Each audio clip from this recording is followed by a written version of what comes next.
கிருபையினாலே நாம் 5 காரியங்களை நாம் இயேசு சிலுவையில் சம்பாதித்தவைகளை குறித்து நாம் தியானிக்க கர்த்தர் கிருபை செய்தால் இன்றைக்கு 6வது ஒரு காரியம். இதையும் ஒரு 2 நாட்களாக பேச வேண்டி இருக்குன்னு நினைக்கிறேன். ஆமென். இதுவும் ரொம்ப முக்கியமான ஒரு காரியம். வாசிக்கலாம். ரோமர் எழுதின நிருபம் 8ஆம் அதிகாரம் அதனுடைய 15வது வசனம். ரோமர் 8ஆம் அதிகாரம் 15வது வசனம்.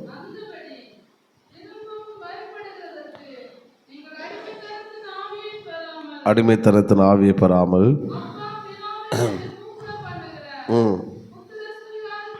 அப்பா பிதாவே என்று கூப்பிட பண்ணுகிற புத்திர சுவிகாரத்தின் ஆவியை பெற்றீர்கள். ஆண்டவரை மகிமைப்படுத்துவோம். ஹல்லேலூயா. சோத்திரம். அப்பா பிதாவே என்று கூப்பிட பண்ணுகிற புத்திர சுவிகாரத்தின் ஆவியை பெற்றீர்கள். ஆமென். அதில் வார்த்தை இருக்குது, நீங்கள் அடிமைத்தனத்தின் ஆவியை பெறாமல். சத்தமாரிலே சொல்லுங்க பார்க்கலாம். என்ன ஆவியை பெறாமல்? அடிமைத்தனத்தின் ஆவியை பெறாமல். ஆண்டவர் மகிமைப்படுத்துவோம். ஹல்லேலூயா. அப்போது சிலுவைக்கு முன்பு வரைக்கும் காட் ஆமென், தேவன் பக்தன் அல்லது தேவன் அவர் தேவன், நாம் அவரை ஆராதிக்கிறவர்கள், அவரை தொழுது கொள்ளுகிறவர்கள். ஆமென். சிலுவைக்கு முன்பு வரைக்கும் அவர் தேவன், நாம் அவரை தொழுது கொள்ளுகிறோம். ஆனால் சிலுவைக்கு பிறகு அந்த டிஸ்டன்ஸ் எல்லாம் ஸ்தோத்திர தகப்பன் பிள்ளை, ஆண்டவர் பிள்ளை என்கிற ஸ்தானத்திலே வருகிறோம். 16ஆம் வசனத்தை கூட வாசிப்போம். நாம் தேவனுடைய பிள்ளைகளாக இருக்கிறோம். 17வது வசனம். நாம் பிள்ளைகளானால் போதும். இதெல்லாம் இயேசுடைய சிலுவையிலே இயேசு சம்பாதித்ததிலே வருகிறது. அப்போது நான் இப்படி எல்லாவற்றையும் சேர்த்து ஒரே வார்த்தையில் சொல்லுகிறேன். இயேசு சிலுவையில் எதை சம்பாதித்தார்? நம்பர் 6, உறவை சம்பாதித்தார். உறவு, ரிலேஷன்ஷிப், உறவை அவர் என்ன செய்தார்? சம்பாதித்தார். சிலுவைக்கு பிறகுதான் அப்பா, அவர் நம்மை பார்த்து பிள்ளைகள் என்று கூப்பிடுகிறார். நாம் அவரை பார்த்து என்ன செய்கிறோம்? அப்பா என்று கூப்பிடுகிறோம். ஆமென் சொல்லுங்க பார்க்கலாம். Praise the Lord. அப்போ உறவு எல்லாமே உறவின் அடிப்படையில். சிலுவைக்கு முன்பு நாம் செய்தது கட்டளையின் அடிப்படையில். ஆமென். சிலுவைக்கு முன்பு நாம் செய்தது கட்டளையின் இது செய்யணும், கட்டளை. ஆனால் சிலுவைக்கு பிறகு நாம் செய்வது கட்டளையின் அடிப்படையில், உறவின் அடிப்படையில். நீங்கள் உங்கள் பிள்ளைகளுக்கு சாப்பாடு கொடுக்குறீங்க, வஸ்திரம் வாங்கி கொடுக்குறீங்க. நீங்கள் பிள்ளை என்பதனால் நான் கொடுக்க வேண்டும் என்பதனால் அல்ல, நீங்கள் பெற்றெடுத்த பிள்ளை என்கிற அன்பினால், அந்த உறவினால் தான் நாம் என்ன செய்கிறோம்? அதை செய்கிறவர்களாக இருக்கிறோம். கட்டளையின்படி செய்தால் எப்படி செய்வோம்னா, விருப்பம் அற்று செய்வாங்க. ஆனால் உறவில் அடிப்படை செய்தால் விரும்பி செய்வோம். தேவன் நமக்கு செய்கிற ஒன்றுமே வேறு வழி இல்லாமல் செய்வது கிடையாது, செய்ய வேண்டும் என்பதனால் செய்வது கிடையாது. அவர் விருப்பத்தோடு உறவின் அடிப்படையில் செய்கிறார். ஆமென் சொல்லுங்க பார்க்கலாம்.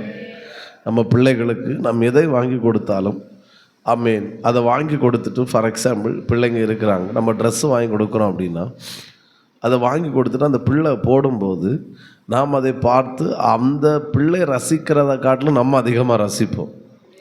இந்த ஷர்ட்டு என் பிள்ளைக்கு நல்லா இருக்குது, இந்த பேண்ட் என் பிள்ளைக்கு நல்லா இருக்குது, இந்த ஃப்ராக்கு என் பிள்ளைக்கு நல்லா இருக்குது அப்படின்னு நாம் அதை ரசிக்கிறோம். ஏன்னா நாம் அதை கட்டளையின்படி வாங்கி கொடுக்கலை, எதன்படி வாங்கி கொடுத்தோம்?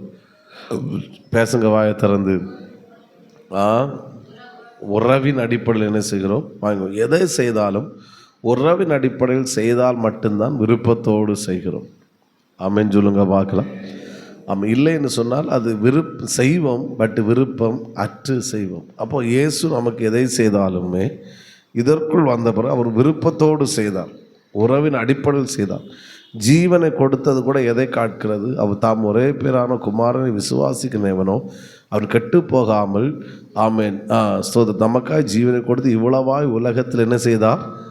அந்த அன்பின் ஒரு வெளிப்பாடு தான் அவருடைய ஜீவன். சத்தமாக ஒரு அலையிலே சொல்லுங்க பார்க்க. ஏன் அப்படி அன்பின் வெளிப்பாடு செய்கிறார் என்றால், அவர் யாரும் சொல்லி அல்ல, அவர் தானாகவே முன் வந்து செய்தார். ஆமென். அன்பின் அடிப்படையில் செய்யும்போது எப்படி செய்ய மாட்டோம்? ஒருவர் சொல்லி அல்ல, கட்டளையிட்டல, தாமாகவே முன் வந்து செய்கிறோம். நீங்கள் எதை செஞ்சாலுமே ஒரு அன்பின் அடிப்படையில், உறவின் அடிப்படையில் செய்வீங்கன்னா ஒருவர் சொல்லி செய்ய மாட்டோம், தானாகவே செய்வோம். ஆராதனையில் அன்பு இருக்கணும். கைத்தட்டு இல்லாட்டாலும் குழப்பம் இல்லை, முழங்கால் இல்லாட்டாலும் பரவாயில்ல, முழக்கம் இல்லாட்டாலும் பரவாயில்ல. எது இருக்கணும்? சத்தமாக சொல்லுங்கள். முழங்கால் போட்டு ஆராதிச்சாதான் ஆண்டவர் அங்கீகரிப்பார். அப்படி அல்ல. அவர் மேல் வைத்த அன்பினால் நான் அவருக்கு கொடுக்கிற கனத்தின் அடிப்படையில் நான் முழங்கால நிற்கிறேன். ஆமென். புரிகிறவங்க சத்தமாக உரலிலே சொல்லுங்க பார்க்கலாம். அப்போ எதை செய்தாலும் அன்பினால் செய்கிறோம், விருப்பத்தோடு செய்கிறோம். நாமும் தேவனுக்கு அப்படி தான் செய்கிறோம், அவரும் நமக்கு அப்படி தான் என்ன செய்கிறாரு, செய்கிறார். ஏனென்றால் இதெல்லாம் இப்போ எதற்குள்ளே வந்து விட்டது? உறவிலே வந்து விட்டது. டீப் லைட்டாக இருக்காதுங்க, நல்லா லைட்டாக இருங்க. ஒரு ஆமேன்னு சொல்லுங்க பார்க்கலாம். இதெல்லாம் எதற்குள்ளே வந்து விட்டது? உறவுக்குள்ளே வந்து விட்டது. நீங்கள் சர்ச்சுக்கு வருவதும் கட்டளையினால் அல்ல. எதை காணிக்கை கொடுப்பது, காணிக்கை கொடுக்காட்டா அவர் என்ன ஆசீர்வதிக்க மாட்டார், அதனால கொடுக்குறீங்கன்னு அந்த காணிக்கை எனக்கு எப்படி தெரியலை. ஆமென். நான் அவர் மேல் வைத்த அன்பினால் எனக்கு இந்த ஒரு வாரம் சுகம் கொடுத்தார், பலன் கொடுத்தார், ஆரோக்கியம் கொடுத்தார். ஸ்தோத்திரம். அந்த நன்றிக்காக, அவரை கனம் பண்ணுவதற்காக, எனக்காக ஜீவனை கொடுத்தவருக்கு என் வாழ்க்கையின் அந்த ஒரு மாத பணத்தினுடைய ஒரு பகுதியை அவருக்கு கொடுக்கிறேன் என்கிற அன்பினால் கொடுக்கும்போது தான் அதை தான் கர்த்தர் அங்கீகரிக்கிறார். கட்டளையின்படி தசமாக கொடுக்காட்டா பாவம் அப்படின்னு சொல்லி கட்டளையின்படி கொடுத்தீங்கன்னா கொடுப்பீங்க, ஆனால் அதில் உள்ளத்தில் அன்பு இருக்காது, ஒரு சமாதானம். சரி போட்டு அந்த பணத்தை எடுத்து கொடு, அவர்கிட்ட இங்கே கொண்டு கொடு, ஸோ எங்கேயோ மற்ற உறவு வரும்போது பணம் அது பணமாக தெரியாது, அதுவும் ஒரு அன்பாகத்தான் தெரியும், அதுவும் தேவனுக்கு கொடுக்குற ஒரு கனமாகத்தான் என்ன செய்யும் தெரியும். புரிகிறவங்க சத்தம் அலையிலேயே சொல்லுங்கள் பார்க்கலாம். அதனால் எதை செய்தாலும் உறவின் அடிப்படையில் செய்தால் அதை விருப்பத்தோடு செய்கிறோம். அவ்வளோதான் இவ்வளோ சொல்ல வந்தேன். சொல்லுங்கள். எதை செய்தாலும் உறவின் அடிப்படையில் செய்தால் விருப்பத்தோடு செய்கிறோம். கட்டளையின் அடிப்படையில் செய்தால் விருப்பம் அற்று செய்கிறோம். செய்வோம், பட் நாட் இன்வால்மெண்ட். ஸ்தோத்திரம். அதனால் நீங்கள் சர்ச்சுக்கு வந்தாலும் சரி, எந்த ஒரு செக்ஷன் ப்ரேயர் வந்தாலும் கொண்டு சரி, கட்டளையின்படி வரக்கூடாது, விருப்பத்தோடு வர வேண்டும். அவர் மேல் வைத்த அன்பினால் வரணும். அதனால தான் முடியாதவங்களும் இதில் வந்து உட்காந்துருக்குறாங்க. நல்லா முடிஞ்சவங்க இப்போவுமே வீட்டில் உட்காந்துட்டு மொபைலை நோண்டிகிட்டு இருப்பணும், சூற மீனை அவிச்சு தின்னுட்டு இருப்பணும். ஸ்தோத்திரம். அது கட்டளை. விருப்பம் உள்ளவங்களுக்கு நடக்கவும் முடியலை, ஆனாலும் நடந்து ஸ்தோத்திரம் கஷ்டப்பட்டு வந்து உட்கார்ந்துருக்கணும். ஏன்னா இது கட்டளையின்படியானதல்ல, விருப்பத்தின்படியானதுனால நம்ம முடியாட்டாலும் வந்து உட்கார்ந்து கர்த்தரை ஆராதிக்கிறோம். சத்தமாக ராமன் சொல்லுங்கள். அவர் அதை பார்க்குறாரு, அதில் எந்த சந்தேகமும் இல்லவே இல்லை. ஆமென். கர்த்தர் அதை அங்கீகரிக்கிறார். அப்போ சிலுவையில் இயேசு சம்பாதித்தது உறவு. எல்லாரும் சொல்லுங்கள், என்னது? உறவு. அதுக்கு முன்னாடி அவர் தேவன், நாம் பக்தர்கள், இல்லைன்னா தொழுது கொள்ளுகிறவர்கள், இல்லை வணங்குகிறவர்கள். இப்போ அப்படி கிடையாது. ஏன் அப்படி தொழுது கொண்டோம்? அதுக்கு ஒரு கட்டளை இருந்துச்சு, நீ ஓய்வு நாள் கர்த்தரை ஆசரிக்க வேண்டும், அது கட்டளை, வேறு வேலை செய்யாது இருப்பாயாக. சண்டை நம்ம அப்படி வரக்கூடாது. ஓய்வு நாள் என்பது கர்த்தரை ஆராதிக்கணும், அதனால வர்றேன் இல்லை. வாரத்து முதல் நாள் நான் ஆண்டவருக்கு கொடுக்குற ஒரு 2.5 மணி நேரம், அதுவே ஒரு தசம பாகம்தான். புரிகிறவங்க ஆமேன்னு சொல்லுங்க. அந்த தசம பாகத்தை பிச்சைப்படான்றனால தான் முழு டைம் அங்கே என்ன செய்யணும், அவருக்கு கொடுக்கணும். சத்தமாக ஒரு அலையிலேயே சொல்லுங்க பார்க்கலாம். இந்த உறவு ஆராதித்தாலும் ஜெபித்தாலும் எதை கலத்தினாலும் இல்லைன்னா எதை போட்டாலும் எதை சாப்பிட்டாலும் இயேசுன்ற பேரில் எது செஞ்சாலும் அது கட்டளையின் பேர் அல்ல, அது விருப்பத்தின்படியாக இருக்கும். ஒரு சபை போதகர் ஒருத்தரை கட்டளை படித்து ஒன்று செய்ய வைக்கிறான்னா அதுக்கு பேர் நியாயப்பிரமாணம். அவர்கள் விருப்பத்தோடு அதை செய்கிறாருன்னா அது கிருபையின் பிரமாணம். ஆமீன் சொல்லுங்க பார்க்கலாம். கட்டளையின்படி செய்கிற எதையும் கர்த்தர் அங்கீகரிப்பாரான்னு கேட்டால் எனக்கு தெரியலை. விருப்பத்தோடு எதை செய்தாலும் கர்த்தர் அதை அங்கீகரிக்கிறார். சத்தமாக ஒரு அலையிலே சொல்லுங்க பார்க்கலாம். இவ்வளோ ரூபா எல்லோரும் காணிக்க கொடுங்க, கொண்டு வாங்க அப்படின்னு சொல்லி சொன்னால் கொண்டு வருவீங்க. ஆனால் பாஸ்டருக்கு வேணால் சந்தோஷமாக இருக்கலாம், பட் காடு சந்தோஷப்படுவாரான்னு கேட்டால் தெரியலை. உங்களால் இயன்றதை செய்யுங்க. அது 1 ரூபா இருக்கலாம், 10 ரூபா இருக்கலாம், 500 ரூபா, 1000 இருக்கலாம். ஆனால் அந்த மனதார செய்கிறதை கர்த்தர் அதை பார்க்குறார். அவர் பார்க்குறது பணத்தை அல்ல, அவர் பார்க்குறது இருதயத்தை. அந்த இருதயத்திலிருந்து கொடுக்கும்போது ஆமீன். 10,000 ரூபா கொடுக்குறவனுக்கு கொடுக்குற அதே பிரதிபலனை 10 ரூபா கொடுக்குறவனுக்கு 10,000 ரூபா கொடுத்தவனை காட்டிலும் 10 ரூபா கொடுத்தவனுக்கு அதிகமாக கர்த்தர் கொடுப்பார். ஏன்னா அவர் 1,02,000 10,000 எடுத்துகிட்டு வந்தார். இவர் மொத்தம் இருந்ததே 10 தான். அந்த 10 எடுத்து இனி அடுத்த நேரம் என்ன செய்ய தெரியாது, சரி பார்த்துக்கலாம். அதனால் எதை செய்தாலும் நாம் விருப்பத்தோடு செய்கிறோம் என்றால் அது உறவின் அடிப்படையில் செய்கிறோம். விருப்பமற்று செய்கிறோம் என்றால் அது கட்டளையின் அடிப்படையில். அதை தேவன் அங்கீகரிப்பாரான்னு கேட்டால் எனக்கு தெரியாது. ஆமேன் சொல்லுங்க பார்க்கலாம். ஒருபோதும் கூட்டத்துக்கு வரும்போது ஆமேன் வற்புறுத்தல்படி வர வேண்டாம், விருப்பத்தோடு ஆண்டவர் மேல் உள்ள அன்பினால் வருவோம். கர்த்தர் நம்மை ஆசீர்வதிப்பாராக. ரோமர் ஒரு 3 விதமான உறவுகளை நான் பேசுகிறேன். இன்றைக்கி 1 சொல்கிறேன், நாளைக்கு முடிஞ்ச 2 உறவுகளை நாளைக்கு சொல்ல ட்ரை பண்ணுறேன், பார்ப்போம். ரோமர் 6ஆம் அதிகாரம். இது நம்ம பேசாத வார்த்தை, பேச மாட்டோம். ஆனால் இதை குறித்த அறிவு இதை ஸ்டடியாக இருக்கிறனால நம்ம கொஞ்சம் விரிவாக தியானிக்கிறனால இதை குறித்த ஒரு அறிவு நமக்கு வேணும். அதனால் நம்ம இதை தியானிக்கிறோம். ஆண்டவர் கிருபை செய்யட்டும். ரோமர் 6ஆம் அதிகாரம் அதனுடைய 22ஆம் வசனத்தை வாசிங்கள்.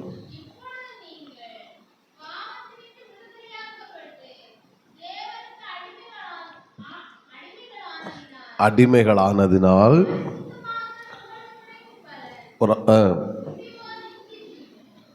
அப்போ நீங்கள் பாவத்தினின்று விடுதலையாக்கப்பட்டு யாருக்கு அடிமைகளானீர்கள்? சத்தமாக சொல்லுங்க. தேவனுக்கு அடிமைகள் ஆனீர்கள். முதலாவது ஒரு உறவு அடிமை என்கிற உறவு. அடிமை என்கிற உறவு. ஃபாதர் பெர்க்மன்ஸ் பாடினார், அடிமை நான் ஆண்டவரே என்னை ஆட்கொள்ளும் என் தெய்வம். இதை குறித்து ஒரு சில சிந்தைகளை உங்களுக்கு நான் சொல்லுகிறேன். இந்த வெளிப்பாடு நமக்கு இருக்கணும். அடிமையாக வாழாமல் அவர் சித்தத்தை அடிமையாய் நிறைவேற்றுகிறேன். நீ எப்படி வாழ்கிறா? அடிமையாக அல்ல, பிள்ளையாக வாழ்கிறேன். ஓகே, நான் கொஞ்சம் கூட விளக்குறேன், அப்போ நமக்கு ரொம்ப கொஞ்சம் கூட புரியும். அப்போது ஒரு உறவு என்ன உறவு? நான் தேவனுக்கு அடிமை. ஸ்தோத்திரம். ஆனால் நீங்கள் அடிமைலான்னு கேட்டால் நீங்கள் அடிமைகள் கிடையாது. நீங்கள் யாருன்னா பிள்ளைகள். ஒரு அலையிலையும் சொல்லுங்கள் பார்க்கலாம். அப்போ எதுக்கு அது? அப்போ என்ன சொல்கிறீங்க அடிமை குறித்து அப்படின்னு எதை சொல்கிறீங்க? வசனம் என்ன சொல்லுதுன்னா, ரோமர் அதே 6ஆம் அதிகாரம், ஸ்தோத்திரம், 6ஆம் அதிகாரம் 18வது வசனத்தை வாசியுங்கள். பாவத்தினின்று நீங்கள் விடுதலையாக்கப்பட்டு, அப்போ நம்ம எதற்கு அடிமைகளாக இருக்கிறோம்? நம்பர் 1, நீதிக்கு நான் அடிமையாக இருக்கிறேன். அதாவது அநீதி என்னால் செய்ய முடியாது. ஒரு அடிமையை போல என்னால் எதை மட்டும்தான் செய்ய முடியும்? நீதியை மட்டும்தான் செய்ய முடியும். அந்த அடிமை அந்த உறவு பிள்ளை என்கிற ஸ்தானத்துக்கு இங்கே மாறி வர்ற காரணம் என்னென்னா, இப்போ அடிமை என்பவன் அவனுக்கு எஜமான் எதை கொடுத்தானோ அதை மட்டும்தான் செய்ய வேண்டும். அதை மிஞ்சி ஒன்றையும் செய்யக்கூடாது. என்ன பொறுப்பு, இதை செய்யணும், இதை மட்டும்தான் செய்யணும். அதுக்கு மேலே அவனுக்கு அலோடு கிடையாது. அதுக்கு மேலே அதை நான் பார்த்துக்கிறேன். அப்போது நான் இந்த நீதி என்கிற விஷயத்தில் நான் எப்படி இருக்கிறேன் என்றால் அடிமையாக இருக்கிறேன். அதாவது புரியுதா உங்களுக்கு? நான் நீதியும் செய்வேன் அநீதியும் செய்வேன் சொன்னால் அது வேற. என்னால் எதை மட்டும்தான் செய்ய முடியும்?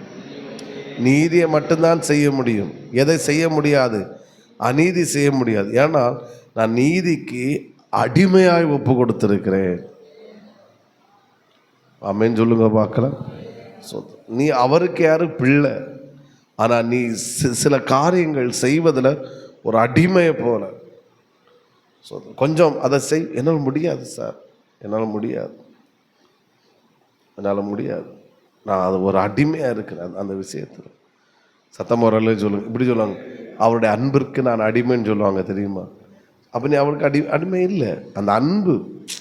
அதுக்கு முன்னாடி என்னால் அதை விட்டுட்டு என்னால் வேற ஒன்றும் செய்ய முடியாது. ஸ்தோத்திரம். அவர் அந்த அன்புக்கு அவனை அந்த அந்த அந்த நபருடைய அன்புக்கு நான் அடிமை என்றால் என்னால் அந்த நபரை எதிர்க்க முடியாது, என்னால் அவரை பகைக்க முடியாது, என்னால் அவருக்கு துரோகம் செய்ய முடியாது, என்னால் அவர்கிட்ட பேசாமல் இருக்க முடியும். அந்த அன்புக்கு நான் அடிமையாக இருக்கிறேன். ஆனால் என்ன செய்ய சொல்கிறேன்? அவரை நான் நேசிக்கிறேன், அவருக்கு உதவி செய்கிறேன், சப்போர்ட்டாக இருக்கிறேன், பக்கபலமாக இருக்கிறேன். இது மட்டும்தான் என்னால் செய்ய முடியும். மாறாக அவருக்கு எதிராக அவர் விரும்பாது என்னால் செய்யவே முடியாது. அதே போல தான் நான் கிறிஸ்துவுக்குள் வந்தனால, அந்த உறவுக்குள் வந்தனால நான் நீதிக்கு யாராய் மாறி விடுகிறேன்? சத்தமாக சொல்லுங்க. அப்படின்னா என்னால் அநீதி செய்ய முடியாது. ஆமென். ஸோ இல்லைன்னா அதையும் செய்யலாம், இதையும் செய்யலாம். இதெல்லாம் அப்படி கிடையாது, இதை மட்டும்தான் செய்ய முடியும். அதான் அடிமை. சத்தமாக ஆமென் சொல்லுங்க பார்க்கலாம். சொல்லுங்க, நான் நீதிக்கு அடிமை, என்னால் அநீதி செய்ய முடியாது, முடியவே முடியாது, முடியவே முடியாது. இதுதான் கிறிஸ்தவ லைஃப். இன்னைக்கு எல்லாரும் எப்படி இருக்கிறாங்கன்னா, ஞாயிற்றுக்கிழமை மட்டும் நீதி செய்கிறாங்க, திங்களிருந்து சனிக்கிழமை வரைக்கும். அப்போ அவன் அடிமையாக கொடுக்கலை. ஸ்தோத்திரம். அடிமையாக கொடுக்கலை. ஸ்தோத்திரம். அப்போ இனி ஒன்று, நான் இங்கே நீதிக்கு அடிமையானனால நான் இன்னொன்று விடுதலாக்கப்பட்டேன். அது எது? அந்த வசந்தம் இருக்குது, பாவத்திலிருந்து நான் என்ன செய்யப்படுகிறேன்? விடுதலை. அப்போது நான் பாவத்துக்கு அடிமை கிடையாது இனி. அது ரொம்ப முக்கியம். எதுக்கு அடிமை கிடையாது? பாவத்துக்கு அடிமை கிடையாது. இப்போ எதுக்கு அடிமை மாறி விடுகிறேன்? நீதிக்கு அடிமை. ஆமென் சொல்லுங்க. சோதனை எல்லாரும் சொல்லுங்க. என்னால் அநீதி செய்ய முடியாது. ஆமென். முடியாது சார். இந்த மனுஷனுக்கு என்னால் துரோகம் செய்ய முடியாது, இவரை ஏமாற்ற முடியாது, தேவனை என்னால் பகைக்க முடியாது. ஆமென் சொல்லுங்க பார்க்கலாம். நான் நீதிக்கு யாராக இருக்கிறேன்? அடிமையாக இருக்கிறேன். விசுவாசிக்கிறீங்களா? ஆமென் சொல்லுங்க. ஆமென். எந்த தீங்கும் எந்த தீமையும் என்னால் செய்ய முடியாது. நான் யாருக்கு அடிமை? தேவனுக்கு அடிமை. அப்படின்றத காட்டில் இந்த விஷயங்களுக்கு மட்டும்தான் நான் யாராக இருக்கிறேன்? உறவின் அடிப்படை அடிமை கிடையாது. உறவின் அடிப்படை அவருக்கு பிள்ளை. நான் அதை நாளைக்கு பேசுகிறேன். அப்போ சில செயலுக்கு முன்பாக நான் யாராக இருக்கிறேன்? அடிமையாக இருக்கிறேன். ஆமென். அப்போ எதுக்கு அடிமையாக இருக்கிறேன் சொல்லுங்கள். ஏன்னா நான் என்னால் அநீதி செய்ய முடியாது. சொல்ல முடியும். என் பிள்ளை அது செய்ய மாட்டான் சார், அவனால் செய்ய முடியாது. அவன் இதனால் இதில் கட்டப்பட்டிருக்கிறான். அந்த நீதியில் அவன் ஒரு அடிமையாக கட்டப்பட்டிருக்கிறான். அவனால் அநீதி செய்ய முடியாது. அவன் பாவத்திலிருந்து விடுதலை ஆக்கப்பட்டவன். ஆமென். ரெண்டாவது ஒரு காரியத்துக்கு நம்ம ஒரு அடிமையாக இருக்கிறோம். அது ரொம்ப முக்கியம். லூக்கா எழுதின சுவிசேஷம் 1ஆம் அதிகாரம் அதனுடைய 38வது வசனம். லூக்கா 1:38. அதற்கு மரியாள், இதோ நான் ஆண்டவருக்கு அடிமை, உம்முடைய வார்த்தையின்படி எனக்கு ஆக கடவது என்றாள். தேவதூதன். ஆமென். நீங்கள் எப்பொழுது பாவத்திலிருந்து விடுதலையாக்கப்பட்டவர்களோ அப்பொழுது தேவ நீதிக்கு அடிமைப்பட்டு விட்டீர்கள். அப்போது இனி ஒன்று, எதற்கு நாம் அடிமையாக இருக்கிறோம் என்றால் தேவ சித்தம் செய்வதற்கு அடிமையாக ஒப்பு கொடுக்குறோம். எதற்கு அடிமையாக? தேவ சித்தம். இவர் சொல்கிற நான் அடிமை, அவர் என்னிடத்தில் என்ன செய்ய விரும்புகிறார் செய்யட்டும், நான் என்னை ஒப்பு கொடுக்கிறேன். நமக்கு நல்லா தெரியும் எது தேவ சித்தம். அவர் என்னிடத்தில் என்ன விரும்புகிறாரோ அது என் மூலம் நிறைவேற்றப்படுவது தான் எனது தேவ சித்தம். அப்போ அதில் உங்கள் சித்தம் செய்வதற்கு அனுமதி கிடையாது. ஆமென். இந்த சபை யாருடைய விருப்பப்படி நடத்தப்பட்டு கொண்டிருக்கின்றால் தேவ சித்தப்படி நடத்தப்பட்டிருக்கும். சபைக்கு பாஸ்டராக இருந்தாலும் பாஸ்டருக்கு 1% கூட அவர் விருப்பப்படி இந்த சபையை நடத்துவதற்கு அனுமதி கிடையாது. புரிகிறவங்க சத்தமா ஆமேன்? ஆமேன். பவுலை குறித்து நாம் பார்த்தோம். பவுல் அந்தியோகிய சபையில் சூப்பர் மினிஸ்ட்ரி நடந்துட்டு இருக்கு, சர்ச்சு வளருது, ஆத்துமாக்கள் பெறுகிறாங்க. ஆனால் ஆண்டவர் சொல்றாரு, பவுலையும் பர்னபாவை நான் அழைத்த ஊழியத்திற்காக பிரித்து விடுங்க, இனி இவங்க இங்கே இருக்கக்கூடாது. திரும்ப சொல்றேன், எதிர்த்து கேட்பதற்கு இந்த விஷயத்தில் யாருக்கு உரிமை கிடையாது. ஆமேன். ஆண்டவர் நீ இந்த ஊழியம் செய்யணும், ஆண்டவர் நான் அதை செய்கிறேன், நோ, உனக்கு அனுமதி கிடையாது. இந்த விஷயத்தில் நீ அவருக்கு அடிமை, நீ அவருடைய சித்தம் நிறைவேற்றணும். உன்னை கொண்டு எதை செய்யணும்னு விரும்புகிறாரோ அதை அவர் என்ன செய்வார். உன்னுடைய சுய விருப்பத்திற்கும் உன்னுடைய சுய ஆசைக்கும் அங்கே இடமே கிடையாது. நான் என்னை அர்ப்பணிக்கிறேன், அடிமையாய் தருகிறேன். மரியாள் சொல்கிறாங்க, இதோ நான் ஆண்டு, அப்படி என்ன என் கற்பம் வேணுமா, நான் கற்பத்தை தாரேன், இதனால் என்ன வந்தாலும் பார்த்துக்கணும், நான் ஆண்டவருக்கு அடிமை. ஸோ அவர் வார்த்தை என்னில் நிறைவேற, அவர் சித்தம் என்னில் நிறைவேற நான் என்னை அடிமையாய் அர்ப்பணிக்கிறேன். ஆமென். ஊழியம் என்பது அவருடைய விருப்பத்தை நிறைவேற்றுவதல்ல, தேவனுடைய விருப்பத்தை நிறைவேற்றுவதான் என்னது ஊழியம். எந்த சபை வளரும்? தேவ சித்தம் செய்கிற சபை வளரும். எந்த விசுவாசி பயன்படுவார்?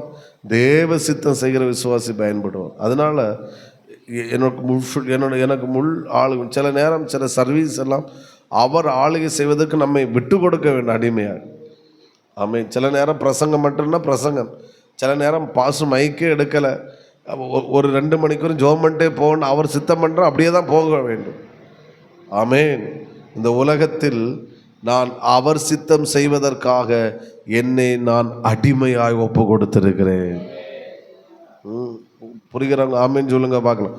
இங்கே போனா நீ அங்கே போகணும், அதை பிரசங்கம் பண்ண அதை தான் பிரசங்கம் பண்ணணும். ஆமேன்னு சொல்லுங்க பார்க்கலாம். அங்கே காணிக்க வாங்கக்கூடாதுன்னா வாங்கக்கூடாது.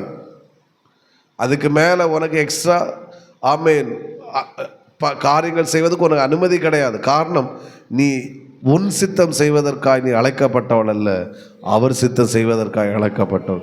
அந்த விஷயத்தில் நீ யாராகத்தான் இருக்க வேண்டும். ஆமென். சோத்திரம். உம் சித்தம் இயேசுவே, நானோர் மண் பாண்டமே, உத்தம ஜீவியா உயர்த்த வேண்டுமே. உம் சித்தம் இயேசுவே, நானோர் பண்பாண்டமே, உத்தம ஜீவியா உயர்த்தவே. இந்த விஷயத்தில் இந்த உலகத்தில் எனக்கு பிரியமாய் வாழ்வதற்கு எனக்கு அனுமதி கிடையாது. இந்த உலகத்தில் அவர் சித்தம் செய்வதற்கு மட்டும்தான் எனக்கு அனுமதி. காரணம், இந்த விஷயத்தை நான் அவருக்கு என்னை அடிமையாய் அர்ப்பணிக்கிறேன். இது என விருப்பம் sir? No no sister, no விருப்பம். இது அவர் சித்தம், இதுன்னா அடிமையை நான் அர்ப்பணிக்கிறேன். அல்லேலூயா சொல்லுங்க பார்க்கலாம். பவுல் சொல்லலை, நான் ஆமென் அந்தியோகிய சபையில் மட்டுமே நான் பாஸ்டராக இருக்கிறேன், நல்ல வருமானம் இருக்குது, நல்ல மக்கள், நல்ல அன்பு, சோத்திரம், ஓகே அப்படின்னு பவுல் சொல்லலை. உடனே கிளம்பியாச்சு, பேக்கை தூக்கிட்டு போகிறேன் நான். ஏன்னா இந்த விஷயத்தை நான் அவருக்கு அடிமை. அங்கே மக்கோதேனியா நாட்டுக்கு அந்த நாட்டுக்கு போகாத, நோ போகலை. இதை பிரசங்கம் பண்ணு, பிரசங்கம், உங்கள் ஊழியம் கண்டு முடிஞ்சு நீ கிளம்பு. சரி நான் கிளம்புறேன்.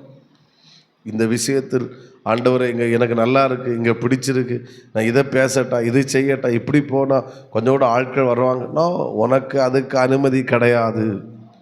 நீ தேவ சித்தம் செய்வது எப்படி ஒப்பு கொடுக்கப்பட்டிருக்கிறாய் என்றால் அடிமையாய். அதனால்தான் ஒருவன் தன் சிலுவை எடுத்துக்கொண்டு என்ன செய்ய வேண்டும்? என்னை பின்பற்றி கடவன். அதாவது அர்த்தம் சிலுவைன்னா அம்மை பாடுகள் அது இல்லை, அது நீ சகிக்கக்கூடாதுன்னு அவர் சகிச்சார். நீ சிலுவை என்பது உன்னை குறித்த தேவ சித்தை எது இருக்கிறோ அதை நீ எடுத்துகிட்டு தான் என்ன செய்யணும்? பிரயாணம் பண்ணணும். அப்படின்னா தான் உன் பிரயாணம் வெற்றியாய் முடியும். ஆமென். ஆண்டவர் என்ன சொல், மற்ற நீ தேவ சித்தை செய்யாதவர்களும் பரலோகத்தில் இடம் கிடையாது. நான் உங்களை அறியேன், அற்புதம் செய்தேன், நீ என் சித்தத்தை செய்தாயா? ஹல்லேலூயா சொல்லுங்க பார்க்கலாம். என்கிட்ட கேட்டால் கன்னியாகுமரி மாவட்டத்தில் இருக்க 1% கூட எனக்கு விருப்பம் கிடையாது.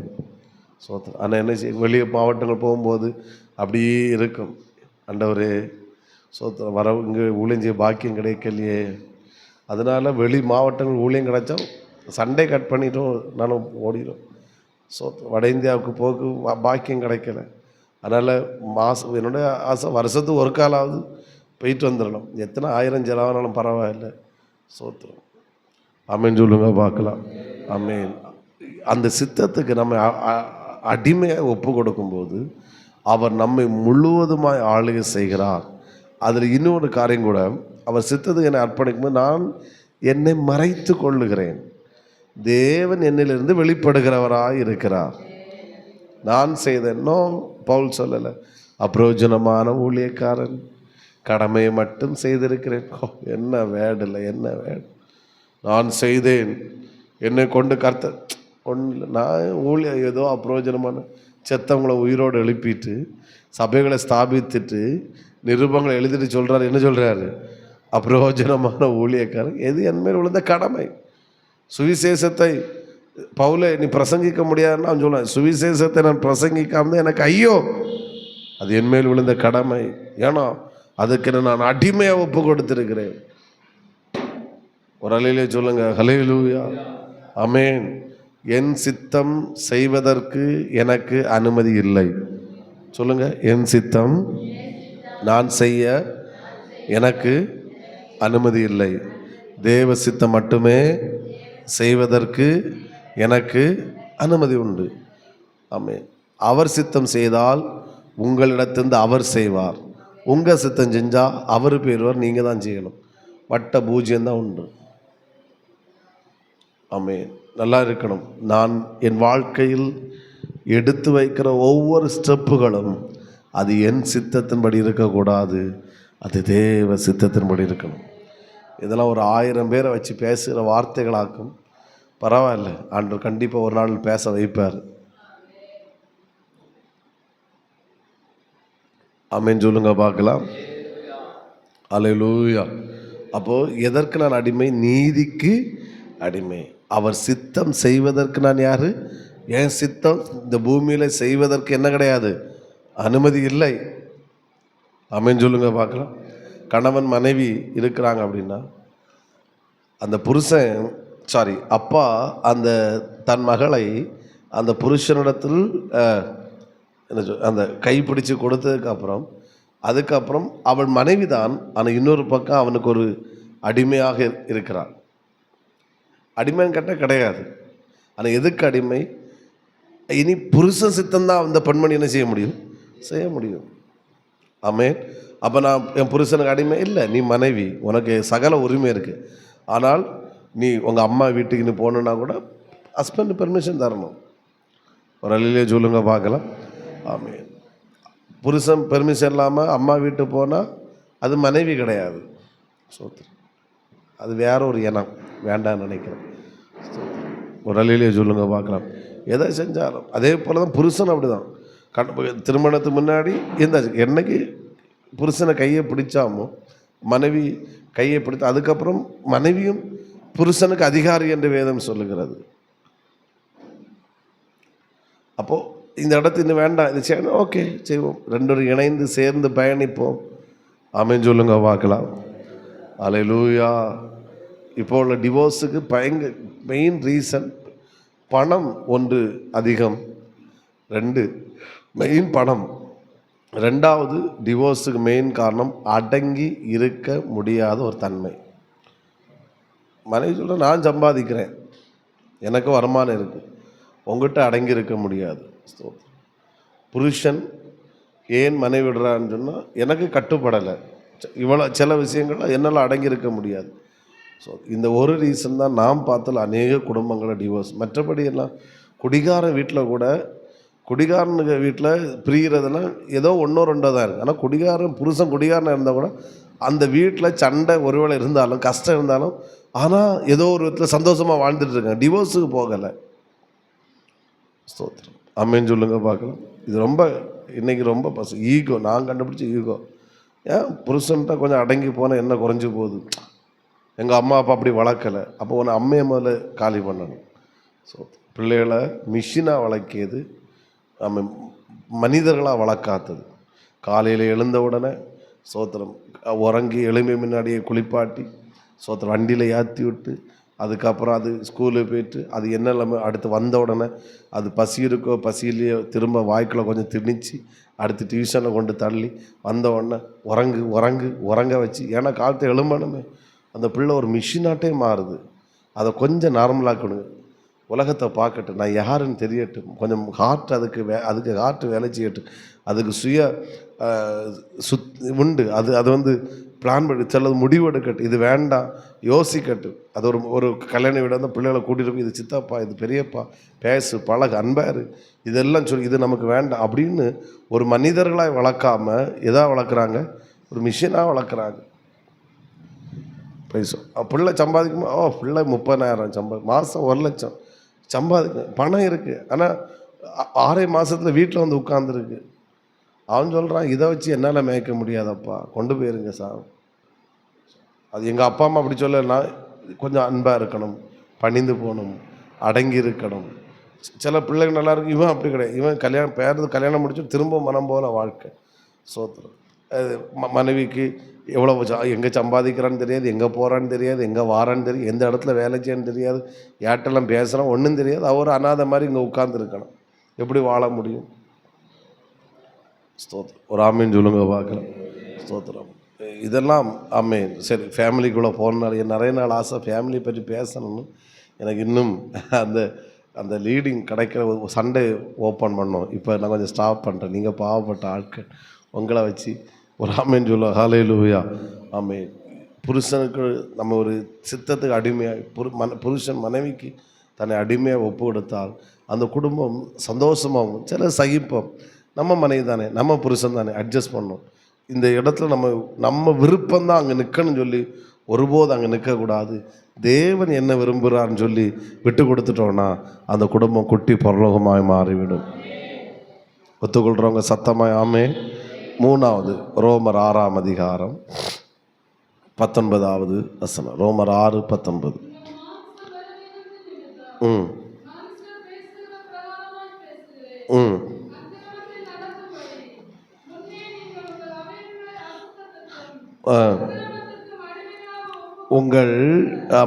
முன்னே நீங்கள் உங்கள் அவயங்களை அசுத்தத்துக்கும் அக்கிரமத்துக்கு அடிமைகளை கொடுத்தது போல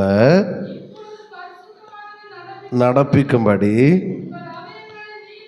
அண்டர்லைன் த வேர்டு, உங்கள் அவயங்களை நீதிக்கு அடிமைகளாக ஒப்புக்கொடுங்கள். இப்படி சொல்லுகிறேன், நம் சரீரத்தை தேவனுக்கு அடிமையாக ஒப்பு கொடுக்கணும். எதை சொல்லுங்க? என்னுடைய பவுல் சொல்லுங்க, உன் அவயங்களை முதல்ல பாவத்துக்கு உங்கள் சரீரம் அடிமையாக இருந்துச்சு, இப்போ சரீரத்தை நீதிக்கு அடிமையாக ஒப்பு கொடுங்க. ஆமேன்னு சொல்லுங்க பார்க்கலாம். சொல்லுங்க, எத்தனை விசுவாசி? இந்த சரீரம் கர்த்தர் தந்த சரீரம். ஆமேன். எப்பொழுது நம் சரீரத்தை அவருக்கு அடிமையாக ஒப்பு கொடுக்கிறோமோ அப்பொழுதுதான் கர்த்தர் உள்ளே வந்து வாசம் பண்ணுகிறார். அவர் செய்ய விரும்புவதை முழுமையாக அவர் செய்கிறார். இப்படி சொல்லலாம்.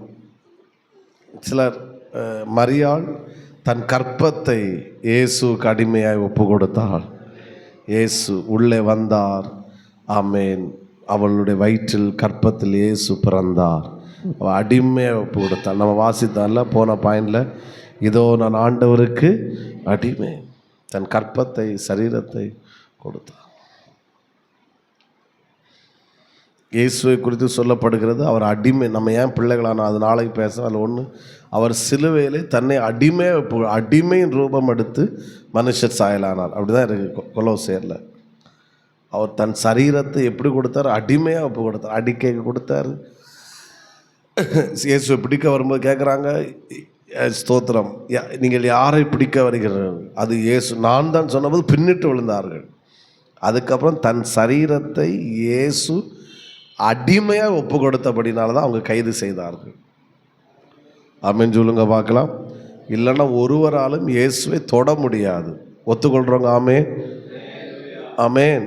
கன்னத்தை அடிக்கிறதும் இது புறம்போக்கல்ல, அடிச்சிட்டு சாட்டையில் அடிக்கிறது. இது பரிசுத்த சரீரம், பாவம் செய்யாத தேவகுமாரன்.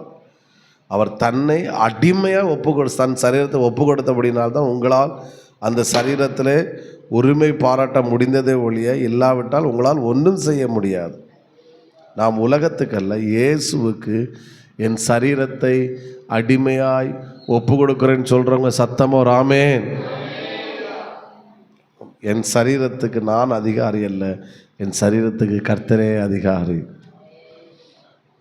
வியாதிக்கு அவர் பார்த்துக்குவார், வியாதி வராமல் அவர் பார்த்துக்குவார். சொல்ல உங்கள் சரீரம் ஆண்டவரே, இது நீர் தந்த சரீரம், நான் என்னை அடிமையாக ஒப்பு கொடுக்குறேன். இந்த சரீரத்தில் வியாதி வந்தால் நீர் பார்த்துக்கொள்ள. ஆமேன்னு சொல்லுங்க பார்க்கலாம். என் இருதயம் இது எனக்கு இருந்தேன் இல்லை, அப்போ உம்முடைய இருதயம். நீர் வாரும், நீர் வந்து எனக்குள் தங்கிரும், எனக்குள் நீர் என்ன செய்யும், வாசம் பண்ணும். ஒரு அலையிலேயே சொல்லுங்க பார்க்கலாம், சத்தத்தை உயர்த்தி ஹல்லேலூயா. என் சரீரத்தை நான் அவருக்கு அடிமையாய் ஒப்பு கொடுக்கிறேன். எல்லாரும் இந்த வார்த்தையை சொல்லுங்க, என் சரீரத்தை தேவனுக்கு அடிமையாய் ஒப்பு கொடுக்கிறேன். 1 பேதுரு 2:16. அதனால தான் பவுல் சொல்லுகிறார் கடைசி வார்த்தை. 1 பேதுரு 2:16 வாசியுங்கள். இருந்தும் கொண்டுராமல் தேவனுக்கு எப்படி இருங்கள், அடிமைகளாக இருங்கள். சத்தமாக ஒரு அலையிலே சொல்லுங்க பார்க்கலாம். ஆமேன். இன்னும் சத்தத்தை உயர்த்தி ஹல்லேலூயா. ஆமேன், ஸ்தோத்திரம். அப்போது என் சரீரத்தை நான் தேவனுக்கு அடிமையாக என்ன செய்கிறேன், ஒப்பு கொடுக்கிறேன். இங்கே டெய்லி காலத்தை எழும்ப சொல்லணும், என் சரீரத்தை நான் தேவனுக்கு அடிமையாக. நான் இந்த வாரம் இந்த இதில் நிறைய விசுவாச அறிக்கை, நிறைய வார்த்தைகளை நான் சொல்லிக்கிட்டே இருக்கிறேன். நீங்கள் தனியாக இடத்து எழுதுறீங்களான்னு தெரியலை, இல்லை இளஞ்சியாத்து சப்பி தள்ளுதலான்னு தெரியலை. ஸ்தோத்திரம். ஆனால் நிறைய சொன்னேன், இன்றைக்கும் சொன்னேன் காலையில். ஸோ நமக்கு வர்றனால சொல்கிறது. அதில் ஒரு வார்த்தை, இப்போ சொல்கிற வார்த்தை, என் சரீரத்தை தேவனுக்கு அடிமையாய் ஒப்பு கொடுக்கிறேன். நான் நியாய பிரமாணத்துக்கு உட்பட்டவன் அல்ல, நான் கிருபையின் பிரமாணத்துக்கு உட்பட்டவன். நான் சாதாரணமானவன் அல்ல, நான் அசாதாரணம். இப்படி நிறைய சொன்னேன். பிரைஸலா. ஒரு ஆமேன். ஆண்டவர் ஞாபகப்படுத்துவாராக. ஒரு அலையிலேயே சொல்லுங்கள் பார்க்கலாம். ஆமேன், ஸ்தோத்திரம். இனி நான் அடிமை இல்லை அப்படின்னு ஒரு 2-3 காரியங்களை கூட சொல்லி நான் முடிக்கிறேன். 1 கொரிந்தியர் 6ஆம் அதிகாரம். ஏன்னா நான் அடிமை பற்றி பேசும்போது சரி ஓகே வாசிப்போம். 1 கொரிந்தியர் 6:12 வாசிங்க.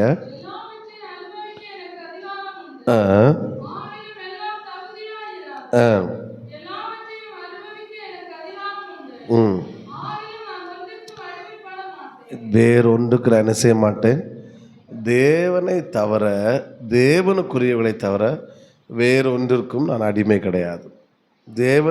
தேவனிடத்தில் கூட நான் எதற்கு மட்டும்தான் அடிமை, என் சரீரத்தை ஒப்பு கொடுப்பதற்கும் நீதிக்கும் அவர் சித்தம் செய்வதற்காகத்தான் என்ன செய்கிறேன், அடிமை ஒப்புடுகிறேன். ஆனால் அவரிடத்தில் வைத்திருக்கிற உறவு அடிமை என்கிற உறவு இல்லை, பிள்ளை என்கிற உறவு. ஆமேன் சொல்லுங்க பார்க்கலாம். சத்தமாய் ஹல்லேலூயா. இன்னும் சத்தமாய் ஆமேன். அப்போ நான் ஸ்தோத்திரம். இங்கே வருவோம்.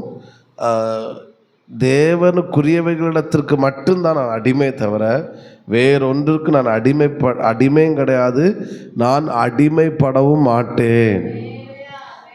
எல்லாரும் சொல்லுங்க, வேறொன்றிற்கும் நான் அடிமைப்பட மாட்டேன். அடிமை மாதிரி சொல்றீங்களே, சோத்திரம். சொல்லுங்க, வேறொன்றிற்கும் நான் அடிமைப்பட மாட்டேன். ஆமேன். 2வது 1 கொரிந்தியர் 7. ஆமேன். 22 23 வாசிங்க. 23 மட்டும் வாசிங்க. நீங்கள் கிரயத்துக்கு கொள்ளப்பட்டீர்கள், மனுஷருக்கு அடிமைகளாகாதிருங்கள். அல்லேலூயா. அப்போ சொல்லுங்க, மனுஷனுக்கு நான் அடிமை அல்ல, யாருக்கு ஆண்டவருக்கு நம்ம அடிமை கிடையாது, அடிமை தான். ஆனால் இந்த விஷயத்தை மட்டும்தான் அடிமை. எதுக்கு? நீதி செய்வதற்கும் பரிசுத்த வாழ்க்கைக்கும் தன் சரீரத்தை ஒப்பு கொடுப்பதற்கும் தேவசத்தை, இதுக்கு மட்டும்தான் அடிமை ஒழிய மற்றபடி நான் அவருக்கு பிள்ளையாக்கும். ஆமென் சொல்லுங்க பார்க்கலாம். நான் பிள்ளையாய் வாழ்ந்து தேவ சித்தம் செய்ய அடிமையாக ஒப்பு கொடுக்குறேன். அதுதான் சரியான வார்த்தை. சொல்லுங்கள், பிள்ளையாய் வாழ்ந்து தேவ சித்தம் செய்ய மனிதனுக்கு தேவ சித்தம் செய்வதற்கு அடிமையாக ஒப்பு கொடுக்கிறேன். சத்தமா ஆமென் சொல்லுங்க பார்க்கலாம். சொல்லுங்க, நான் மனுஷனுக்கு அடிமை அல்ல,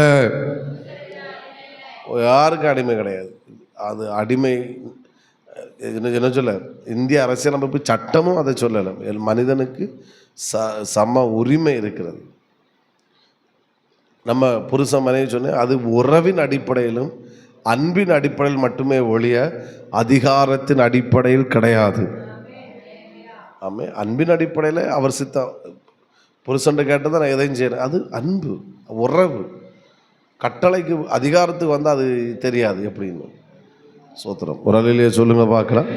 சொல்லுங்க, நான் மனுஷனுக்கு அடிமை அல்ல. ஆமென்.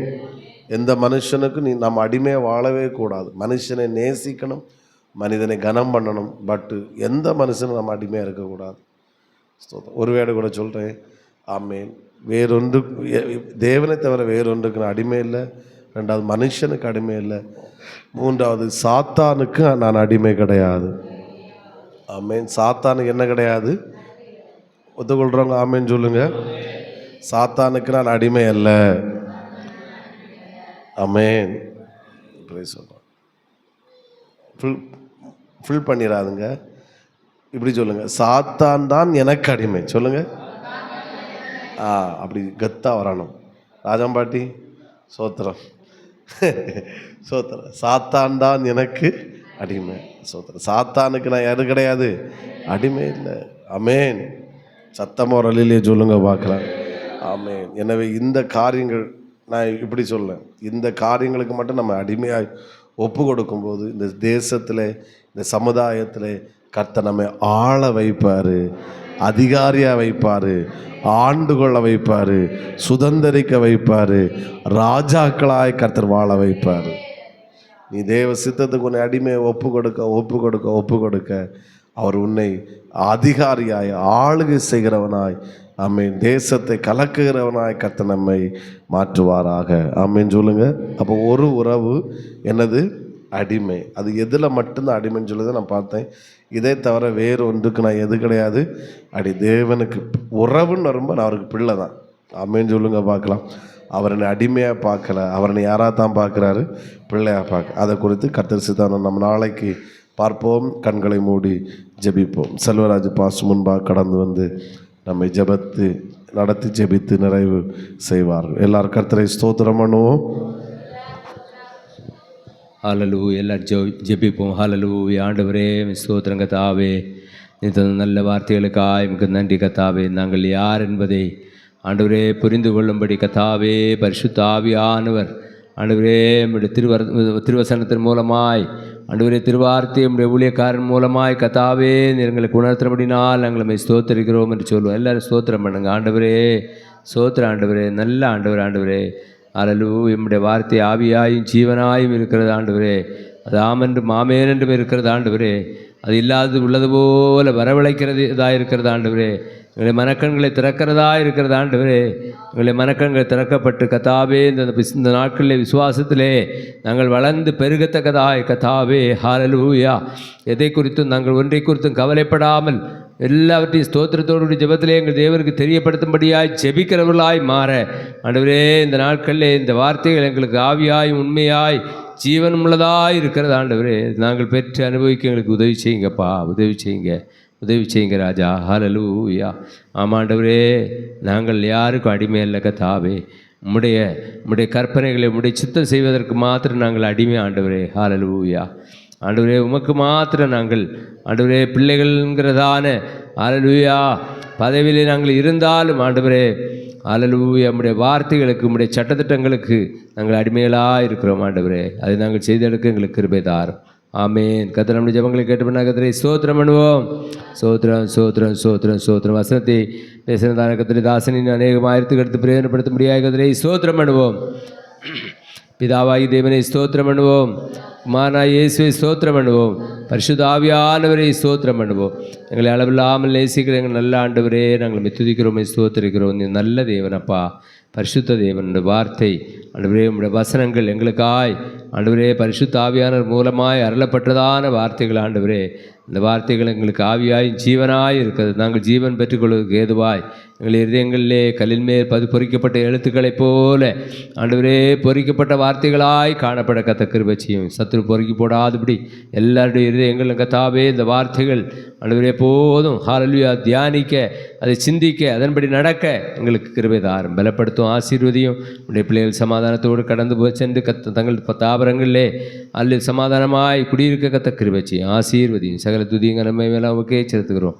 கிறிஸ்துநாமத்து ஜெபங்களும் பரிசுத்தமிழ் பரப்பிதாவே ஆமென். என் ஆத்துமாவே கர்த்தரை ஸ்தோத்திரி, என் முழு உள்ளமே கர்த்தர் பரிசுத்தநாமத்தை ஸ்தோத்திரி. என் ஆத்துமாவே கர்த்தரை ஸ்தோத்திரி, அவர் செய்த சகல உபகாரங்களை மறவாதே.